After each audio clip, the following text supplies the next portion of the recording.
Mes chers amis, je vais vous essayer de traiter rapidement donc cet aspect capital des choses, en vous rappelant tout simplement qu'à la veille de 1914, la France avait une position prépondérante au Proche-Orient, et particulièrement en Terre Sainte, à cause d'une part de toutes les œuvres religieuses qu'elle avait là-bas, et aussi de son passé historique, puisque vous savez que la France avait traité au XVIe siècle, avec Solimon le Magnifique, ce qu'on appelle des capitulations, redoublées par la suite d'ailleurs, capitulations qui n'ont rien à voir avec le mot capituler, mais avec le mot chapitre, quand on vous dit récapituler, c'est-à-dire reprendre chapitre par chapitre. Bien. Alors, pourquoi est-ce que la France a perdu son influence après la guerre? Et c'est toute la question, c'est ce que nous allons essayer de traiter. Il faut se rappeler d'abord que, en 1914, l'Empire ottoman est un empire qui a évidemment perdu beaucoup de terres au cours du XIXe siècle, en Europe d'abord, et aussi en Afrique. Mais il lui reste, d'une part, la petite Turquie d'Europe, avec Constantinople essentiellement, ensuite le plateau anatolien, et enfin une terre qui va l'Arabie, ce qui est actuellement l'Arabie Saoudite et les Émirats Arabes Unis, et puis le Yémen aussi bien sûr, et puis entre deux ce qu'on appelle la Grande Syrie. La Grande Syrie, comme disait, vous savez, le maréchal Foch, un petit croquis vaut mieux qu'un long discours. Donc la Syrie, ça comprenait à l'époque tout ce qu'il y avait entre le plateau anatolien et le haut de l'Arabie Saoudite, c'est-à-dire ce qui est actuellement le Liban, l'entité sioniste, la Syrie, l'Irak et la Jordanie. Donc vous voyez, c'était quand même pas mal. Donc la guerre éclate. La Turquie est prudente au départ, mais poussée par la Russie d'un côté et par l'Allemagne de l'autre, pour des raisons contradictoires d'ailleurs, elle entre en guerre en septembre. Alors, immédiatement après, Français et Anglais se réunissent avec les Russes, bien sûr, et se partagent les dépouilles. Mais l'ours dont on avait vendu la peau se défend fort bien, et elle inflige des revers retentissants aux Français et aux Anglais à Gallipoli. Je vous rappelle aussi que les troupes turques, encadrées par les Allemands, bien sûr, attaquent sur le canal de Suez. Bien sûr, ils n'y arrivent pas au canal, mais ils sont repoussés de justesse. Et enfin, en 1916, une armée anglaise, en fait anglo-indienne, capitule à Kout, qui est en Irak. C'est-à-dire 20 000 soldats anglo-indiens sont faits prisonniers par ces misérables Turcs dont on avait vendu la peau comme ça, tout classique. Parce que la Turquie était considérée comme l'homme malade de l'Europe, mais en fait la Turquie s'est fort bien descendue. Enfin, au milieu de toutes ces mauvaises nouvelles, arrive quand même une bonne nouvelle pour les Anglais, c'est que le cheikh de la Mecque prend contact avec eux pour leur dire qu'il serait intéressé, évidemment, mais il pose ses conditions. Le cheikh de la Mecque, qui, je vous rappelle, était évidemment, qui était sous les ordres, théoriquement, qui était le vassal du Grand Turc. Alors, les Anglais, évidemment, sautent sur l'occasion, et on engage des conversations. Les conversations s'engagent entre le shérif Hussein et le haut-commissaire d'Angleterre en Égypte, Sir Henry McMahon.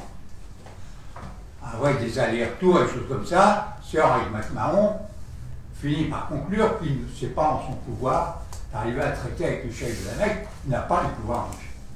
Alors, il transfère cela à Londres. Et à Londres, on décide de confier l'affaire a chacun un champion, si j'ose dire. Sir Mark Sykes va être le représentant d'Angleterre et François-Georges Picot, celui de la France. Alors, au bout de 6 mois de discussion, on arrive à ce qu'on appelle les accords Sykes-Picot, accords fondamentaux qui séparent la Syrie en 5 morceaux. Alors, je vais vous expliquer rapidement ce que c'est. Vous voyez, la Syrie, 5 morceaux, là. Vous avez une zone, là, purement française, c'est-à-dire essentiellement la Libye et une partie de l'Anatolie. Le Liban.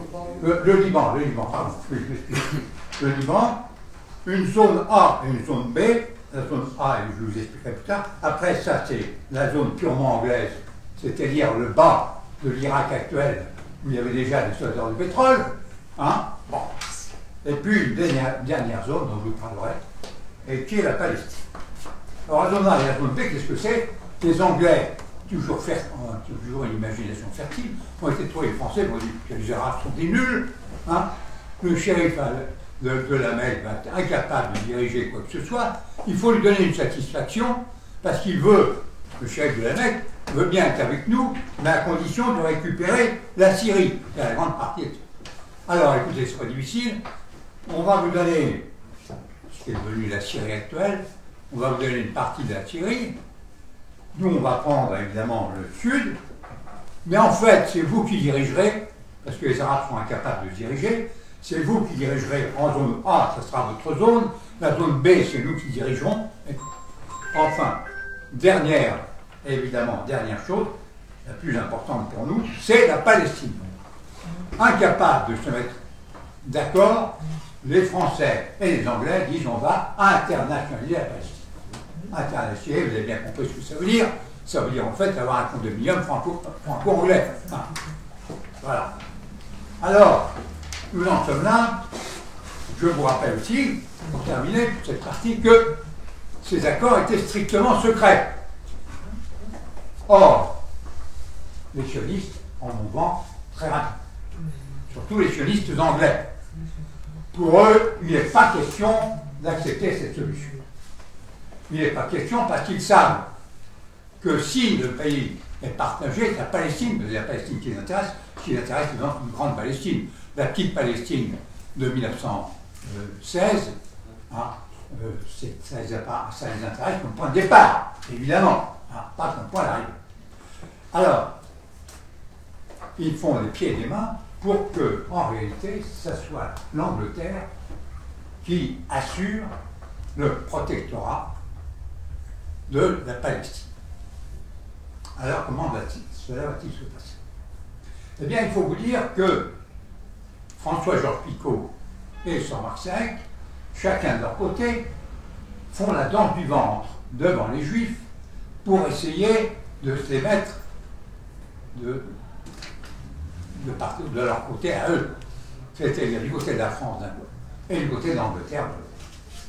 Alors, François-Georges Picot, le premier, demande à Sokolov, qui était un peu le ministre des Affaires étrangères des sionistes anglais, il l'invite à Paris, et le 9 avril 1917, il le convoque, il l'invite au ministère des Affaires étrangères, et il lui remet une petite note dont tout va sortir. En effet, dans cette note, qu'il a rédigée après en avoir parlé au président de conseil, qui était un ami de son père, voilà ce qu'il dit, voilà ce qu'il remet à Sokolov. Vous avez bien voulu m'exposer le projet auquel vous consacrez vos efforts, et qui a pour objet de développer la colonisation israélite en Palestine. Retenez bien ces termes.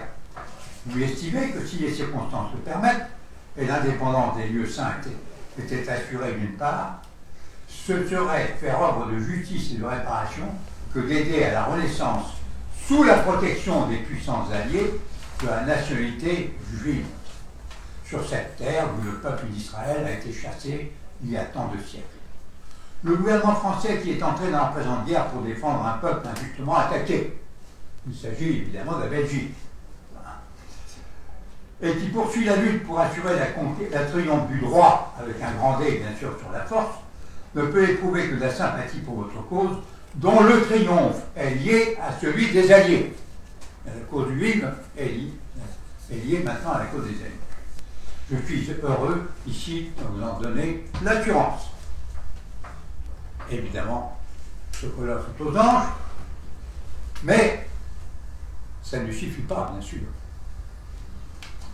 Et de leur côté, ce colloque est Weizmann qui est le président, qui est le chef des juifs, des sionistes anglais, font tout ce qui est en leur possible pour saboter au contraire ces accords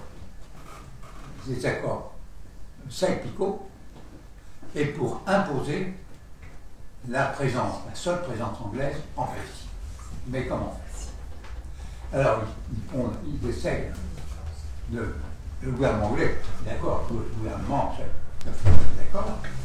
Et alors, on prépare plusieurs brouillons pour ce qui sera la future déclaration Balfour.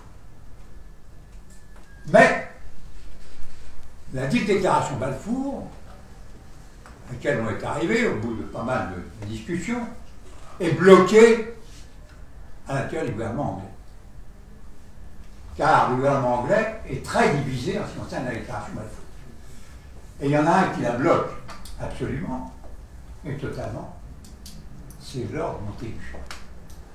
Lord Montagu, ça ne dit pas grand-chose, mais c'est un ancien vice-roi des Indes, un ministre très important, et qui plus est, c'est un juif. C'est un juif qui bloque la future déclaration Balfour. Alors, Sir Mark Sykes, qui est absolument pour les juifs et pour les sionistes, vient un jour trouver son ami Picot qui travaille à l'ambassade de France. C'est le 1er novembre 1917, et voilà, il lui dit, écoutez, la discussion tourne très mal, les hésitations se font plus grandes, car le gouvernement anglais ignore totalement la position prise par le cabinet français. C'est-à-dire qu'ils ignorent totalement ce que le cabinet français a promis à Sokolov, dont je viens de vous lire la petite déclaration. Est-ce que sans demander d'instruction à Paris, vous pourriez venir aujourd'hui à Downing Street et dire à nos ministres ce qu'a fait votre gouvernement? Ce sont des cas, écrivait François-Georges Picot, où il faut se décider instantanément et sans en référer à ses chefs. Je lui répondis donc, je suis prêt à aller avec vous et à lire notre formule. Partons, partons, me dit-il, parce que la décision sera prise ce soir et que c'est urgent. J'arrivais et j'exposais les faits à mes interlocuteurs. Je dois avouer que les ministres anglais parurent excessivement étonnés que le gouvernement français soit allé aussi loin qu'il l'ait fait depuis tant de mois, sans qu'ils le sussent, sans même qu'ils le pressentissent. Le soir même, la déclaration Balfour était adoptée. Le lendemain, elle était envoyée à Lord Rothschild. Le lendemain, c'est-à-dire le 2 novembre 1918. Alors, je vais vous rappeler rapidement cette déclaration Balfour. Je le ferai très d'autres plus rapidement que mon voisin a défloré un peu mon sujet. Alors, je le dis très amicalement, d'ailleurs, il a bien fait. Voilà, alors, c'est ce qu'on appelle la déclaration Balfour. En fait, on n'en est pas une. C'est une lettre à Lord Rothschild. Cher Lord Rothschild. Lord Rothschild, c'était le vice-président des députés juifs à la Chambre des communes. Cher Lord Rothschild, j'ai le grand plaisir de vous adresser de la part du gouvernement de Sa Majesté la déclaration suivante, sympathisant avec les aspirations juives sionistes. Déclaration qui, soumise au cabinet, a été approuvée par lui. Le gouvernement de Sa Majesté envisage favorablement l'installation, bon, c'est ce que vous avez vu tout à l'heure, je ne vais pas répéter bis, non bis repetita, voilà. Mais c'est une déclaration passionnante. D'abord parce que vous remarquerez que seul le gouvernement anglais est concerné. Or, la Palestine avait été internationalisée. Donc le gouvernement anglais n'avait a priori aucun droit. Mais Renaud remarquerez aussi que la déclaration, ou la prétendue déclaration, a été pesée ou trébuchée. Car le gouvernement de Sa Majesté, dit-il, envisage favorablement l'installation en Palestine d'un foyer national juif. Qu'est-ce que ça veut dire un foyer national? Eh bien, ça ne veut rien dire. Et c'est exprès pour ça qu'il a été employé. Car, quand quelques années après, les sionistes se réuniront en Europe centrale, et qui diront, mais nous, ce qu'on nous demandait, c'était un État, les responsables sionistes leur diront, mais fermez-la, bouclez-la tout de suite. En fait, le foyer national juif, c'est l'État juif. Mais on ne peut pas le dire. Et il ne faut pas le dire dans l'immédiat. Parce que sinon, ça ferait du réfugié chez les Arabes. Parce que quand les Arabes protestent, on leur dit, mais écoutez, il n'a jamais été question d'un État sioniste, d'un État juif. Jamais. On parle simplement d'un foyer national juif. C'est tout. Ensuite, vous avez bien écouté, vous avez bien entendu que on dit que cet État, ce foyer national, sera réalisé sous réserve des droits civils et religieux des communautés non juives. Ça, c'est extraordinaire. On parle de communautés non juives, c'est-à-dire qu'on ne les nomme même pas. Ils sont innommables. Et pourquoi sont-ils innommables? Parce qu'on a bien parlé d'un peuple juif au départ, en référence au droit des peuples à disposer d'eux-mêmes. Tandis que les Arabes, ce sont des sauvages. Ça ne fait jamais que des communautés, c'est des sauvages qui vont à d'autres chameaux. Hein, ils se déplacent très facilement. Et d'ailleurs, les sionistes après leur diront, mais écoutez, si vous n'êtes pas content, vous prenez vos chameaux, vous allez ailleurs. C'est tout. Hein, voilà. Non. Et on leur réserve quand même des droits civils et religieux à ces gens-là. Mais vous remarquerez une chose, c'est qu'après on dit qu'on ne pourra pas toucher aux droits et au statut politique dont jouissent les Juifs dans n'importe quel autre pays. Là, vous avez un petit mot qui manque au départ, c'est le mot politique, car on ne parle pas des droits politiques des sionistes, des Palestiniens, des Arabes. Et pourquoi? Parce qu'il y a un empêchement, c'est que les Palestiniens, ils sont 650 000, et les Juifs sont à peine 60 000. Ah, ça, c'est ennuyeux. Alors, qu'est-ce qu'on va faire? Eh bien, on va supprimer les droits politiques de tout le monde, voyons, en attendant que les Juifs soient majoritaires, et qu'à ce moment-là, on rende les droits politiques aux Juifs. Voilà. Alors, venons-en à la France. Je vais passer très rapidement, parce que malheureusement, le temps leur tourne. La France, elle, ignore tout cela. Vous savez, 1920-1919, c'est la paix de... c'est la capitulation pratiquement de la Russie. La France est donc préoccupée par les troupes allemandes qui vont revenir de Russie et qui vont attaquer sur le front ouest. Ça va être terrible pour nous. Donc la France est complètement exclue de toute cette histoire. Et quand elle va découvrir le coteau rose, malheureusement, qui va être au gouvernement, c'est Clémenceau. Et voilà Clémenceau, voilà que nous arrivons après la guerre de 14. Clémenceau emmène Foch à Londres pour célébrer la victoire.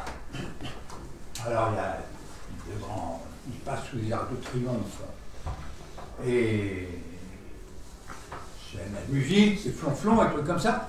Mais il trouve quand même le temps, avec Lloyd George, son collègue anglais, de se retirer quelques minutes à l'ambassade de France à Londres. Et là, Clémenceau dit, bien, de quoi devons-nous discuter? De la Mésopotamie, de la Palestine, répondit Lloyd George.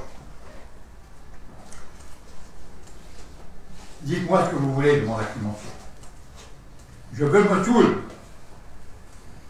répondit Lloyd George. Vous l'aurez, pas de problème. Parce que Mossoul, je vous rappelle que Mossoul, si vous regardez bien les cartes, là, Mossoul était normalement rattaché à la Syrie. Oula. Rien d'autre, dit Clémenceau.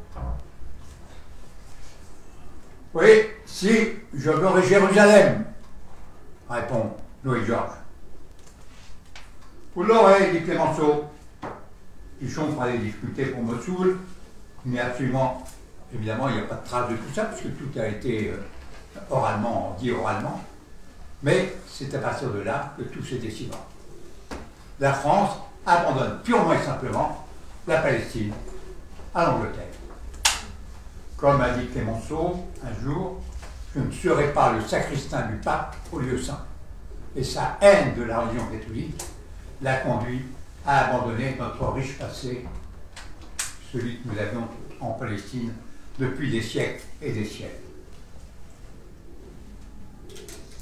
Je vous rappellerai aussi que, en 1920, la France a été battue à la conférence de San Remo. Elle avait essayé de défendre les droits politiques des Palestiniens, de faire réintroduire les droits politiques des Palestiniens. Mais les Anglais, surveillés par les sionistes, s'y sont opposés absolument. Je vous rappellerai aussi qu'en 1922, l'ASDN, fournée d'Angleterre bien sûr, a confié le mandat de la Palestine à l'Angleterre seule, en lui donnant pour mission de judaïser la Palestine.